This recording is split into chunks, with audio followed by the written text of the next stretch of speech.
Hello दोस्तों, राधे कृष्णा। हम दोनों बहन बहुत प्यारा माता रानी का पचरा गीत लेके आए हैं। आप लोग सुनिएगा, बहुत प्यारा है। किसके घर दिया जलता है, माता जाती हैं, सबको आशीर्वाद देती हैं, गाना के माध्यम से है। सभी को जय माता दी। बहुत प्यारा पचरा गीत है, आप लोग सुनिएगा तब तक। अगर गाना अच्छा लगे माता रानी के तो कमेंट में जय माता जी जरूर लिखिएगा।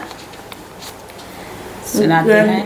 गलिया के गलिया फिर आई शीतला मैया, हो की के करे घरवाना, हो की के करे घरवाना। दियना जालई सारी रतिया, हो की के करे घरवाना। गलिया के गलिया फिर आई शीतला मैया, हो की के करे घरवाना, हो की के करे घरवाना। दियना जलई सारी रतिया, हो की के करे घरवाना। दियना तजलई वही मालिया के घरवा, हो की जावन मलियाना, हो की जावन मलियाना। गजरा गुहई सारी रतिया, हो की जावन मलियाना। गजरा गुहई सारी रतिया, हो की जावन मलियाना। गलिया के गलिया घुमाई सातऊ मैया, हो की के करे घरवाना, हो की के करे घरवाना। दियना जलई सारी रतिया, हो की के करे घरवाना।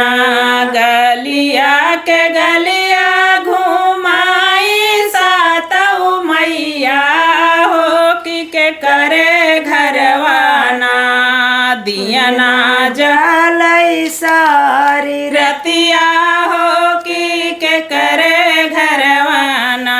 दियना तजलई वही कहार के घरवा, हो की जावन कहराना, हो की जावन कहराना। कलसा घूठई सारी रतिया, हो की जावन कहराना। कलसा गोठई सारी रतिया, हो की जावन कहराना। गलिया के गलिया घुमाई दुर्गा मैया, हो की के करे घरवाना, हो की के करे घरवाना। दियना जलई सारी रतिया, हो की के करे घरवाना।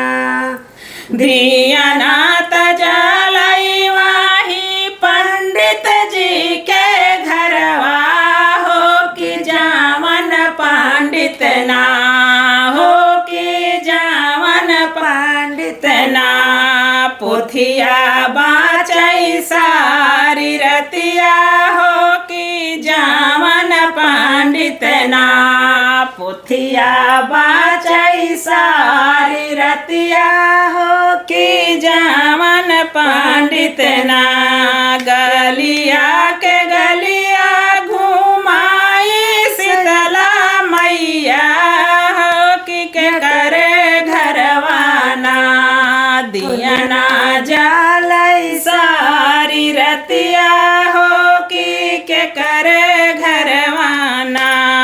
दियना जलई सारी रतिया, हो की के करे घरवाना।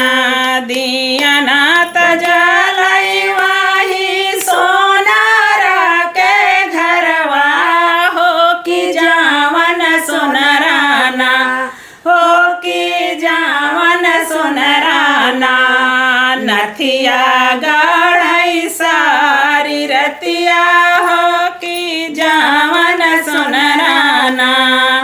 गलिया के गलिया घुमाए दुर्गा मैया हो के करे घरवाना हो के करे घरवाना दिया ना जलई सारी रतिया हो के करे घरवाना गलिया के गलिया घुमाई नावा मैया हो के करे घरवाना दिया ना जलई सारी रतिया हो के करे घरवाना दिया ना तजलई वाही सेवा का के घरवा हो के जावन सेवकाना हो के जावन सेवकाना मैया के गावई भजनिया हो के जावन सेवकाना मैया के गावई भजनिया हो के जावन सेवकाना गलिया के गलिया घुमाई सातऊ मैया हो के करे घरवाना हो के करे घरवाना दिया ना जलई सारी रतिया हो के करे घरवाना। जय माता की। प्रेम से बोलो सब लोग जय जय माता दी।